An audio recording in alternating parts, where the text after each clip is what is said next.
first because you were first. Woohoo! Well, I just had a really interesting experience talking to a couple of folks. We broke the rules, and there were 3 of us talking as opposed to 2 of us. I know, I'm going to be ridden out of town on a rail. Thank you. Checks in the mail. And one person I was talking to is trying to start up a consultancy on empathic listening. And so we spoke about engaging in real discussions with folks and holding space for that. And so that was brought up. And then the other gentleman I was talking with, Des, was like, so I'm trying to get councils started around Kingston. How many, Des? Do you want to start? 70. He wants to start 70 individual councils in Kingston for civil discourse. Yeah. And so I just had this experience where someone's talking about empathic listening, and then someone else is talking about civil discourse. I was like, this is a power group right here. And so, in light of current events, I've been thinking a lot about civil discourse and how do we get folks. I imagine that we are somewhat of a similar political mind in this room.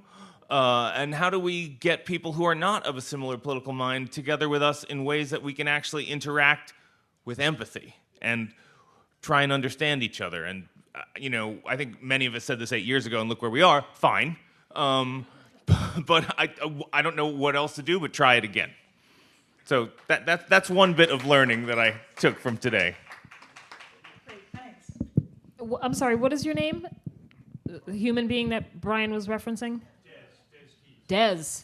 I would love to talk with you. One of my personal obsessions is citizens' assemblies.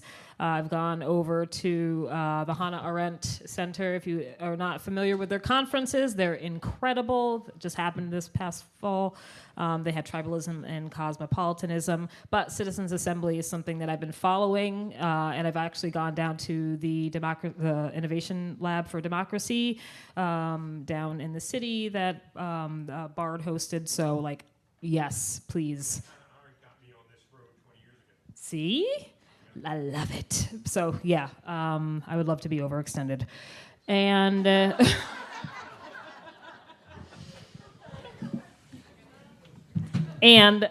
my hope for folks when you leave this space is in the work that you do, without exhausting yourselves, maybe find a partner to do the work with so you can lean on one another.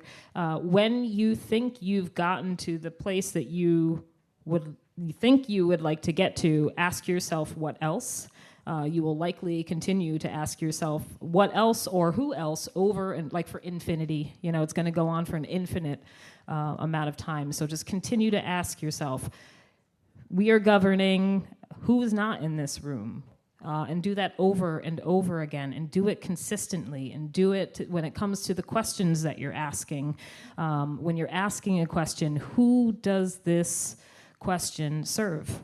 Okay, sure. So you lay it out, and then you see who doesn't fit in there. I'm going to shout out language justice. I see Veronica over here, who's a part of the. Can you tell me the group again? The Hudson Valley Language Justice Collective. If you are doing work and you would love that work to get out to communities who might not speak the language that you speak, perhaps Spanish, do something about it. Translation is not enough. Build it into your budget. I try to say over and over again, just ask for the money. Ask one person who might believe in language justice to donate, some large amount of money to your budget for the year so that you don't have to worry about it. But they provide, actually, Veronica, will you just mention a little bit about what that is? So hi, we are a collective of interpreters and translators in the Hudson Valley area. We all do interpretation and translation in different ways. Once we learn English, we were interpreting for families and then classmates and community members.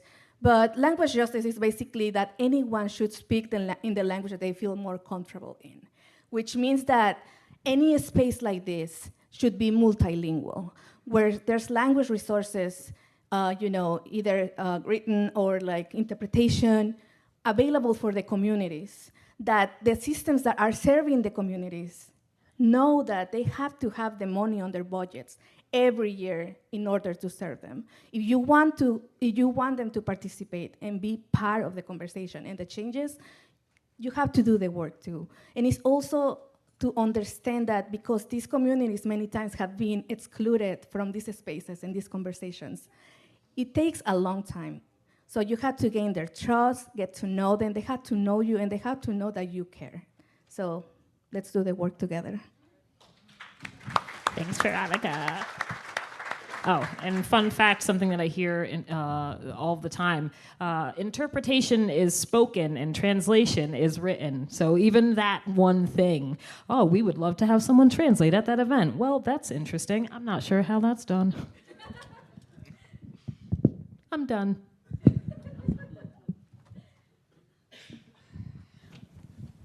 It's hard to reflect on this day. I do want to appreciate Erica's panel. I mean, you're all individuals. I don't know why I'm calling you Erica's panel, but it sounds right. Phoenix and Dwayne and Shaniqua for bringing it from the head to the heart.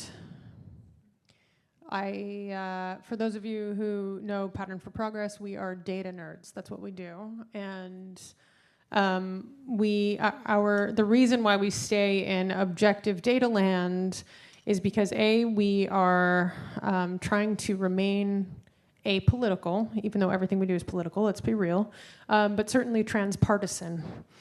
And for some reason, we can't get emotional if we want to remain transpartisan, even though when you look at, now I'm going to talk as Elka, not as Pattern for Progress, okay, so don't tell anyone.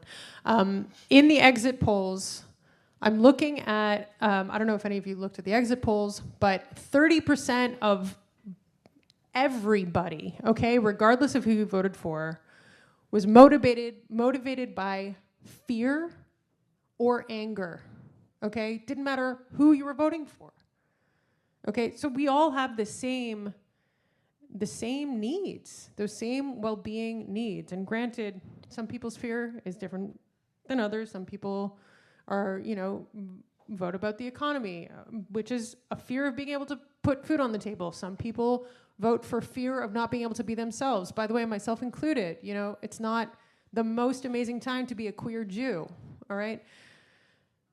But the point there is that the heart is such a huge part of this, and I really am just so grateful for the reminder to bring that in, regardless of what the directive is. It's really important to keep that in the space. I do want to share a story that I was not going to share, but I am going to. So in my bio, you will notice that, among other things, I am also a dog trainer. And I have a shepherd husky. Her name is Shayna Punim, which in Yiddish means pretty face. She's like the Jewish Bella. Anyway, she's a very gifted sniffer. And so we're learning to do scent tracking. And we're doing this in a group of people who are, let's say, 70% not politically aligned with me. And for the past 10 months, we've been meeting twice a week. And I have rarely in my life felt such a profound sense of belonging. And then election season crept up on us, and I was joking with one of them about how, we might have to move abroad and da-da-da. And anyway, after the election, we met on Saturday, and I said, "So Italy, huh?" And she says, "Well, I'm not going to have to do that anymore." And I was like, oh, shit. I had to walk away, and I burst into tears. And it took me a few days. This was Saturday, and today actually it's only Monday. Jesus. Took me until this moment. to understand what those tears were coming from. And I realized that the feeling wasn't, I mean, at first maybe it was fear, you know, from ancestral stuff and what it's like to be queer in America and this and that. But these people have had my back for 10 months. They know who I am. They know my identity. We joke about it. We laugh about it. You know, anything goes in that group. And what I realized is what hurt was that I'm going through something big right now. I'm devastated because I'm afraid. And I can't talk to my friends about it. And that was it. That was it. And so now I'm grappling with, when we meet on Thursday night, am I going to bring this up? And if so, how? 7 of 10 of the people in that group voted in a way that I can empathize with. I can empathize with them. The question is, can you empathize with why I feel fear because of that?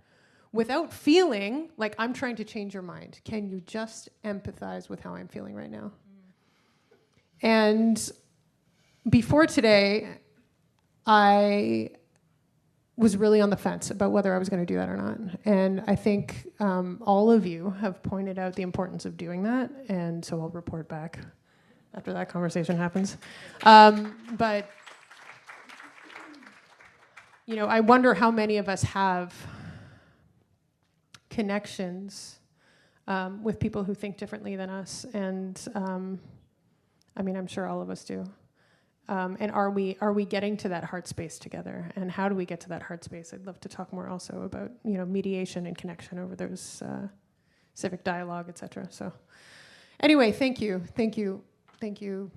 Cara, Louisa, who else am I don't know, all of you. Katie, Jason, Avanti. I'm probably jumping the gun. Sarah. So I have a whole list. You have a whole list. Okay, I'm going to stop. I'm start with you guys. And our fantastic moderators, our incredible panelists have given us all so much today. So thank you to them first.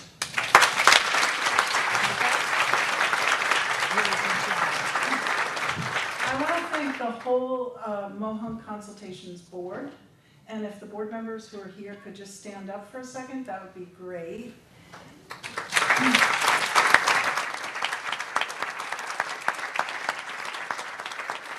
You know, we put ideas on the table and we talk about it, and then somebody says, okay, we'll run with that.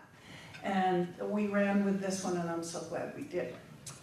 I also want to especially thank the committee, who was kind of just thanked, but so that would be Louisa and Katie and Avanti and Jason in the back, who's not a board member, but he might as well be, who helps us with all our technical stuff and our communications. Thank you, Cara.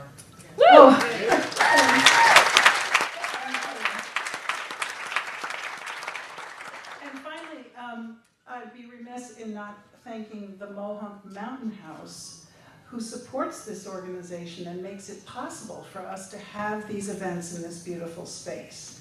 So thank you, Louisa. I hope you'll convey that to the family. It's really important to all of us.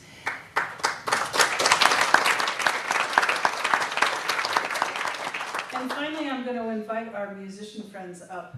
And I should have had them coming up while I was doing all my thank yous. But here they come to sing us out. Time to go. Shut it.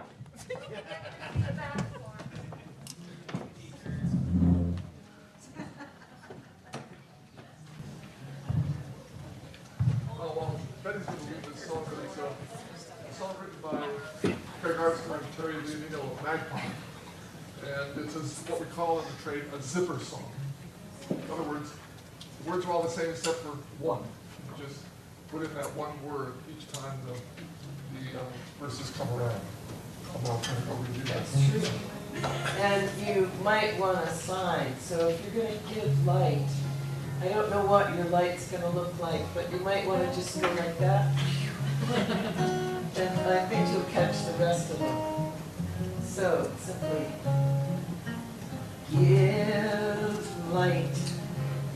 people will find a way.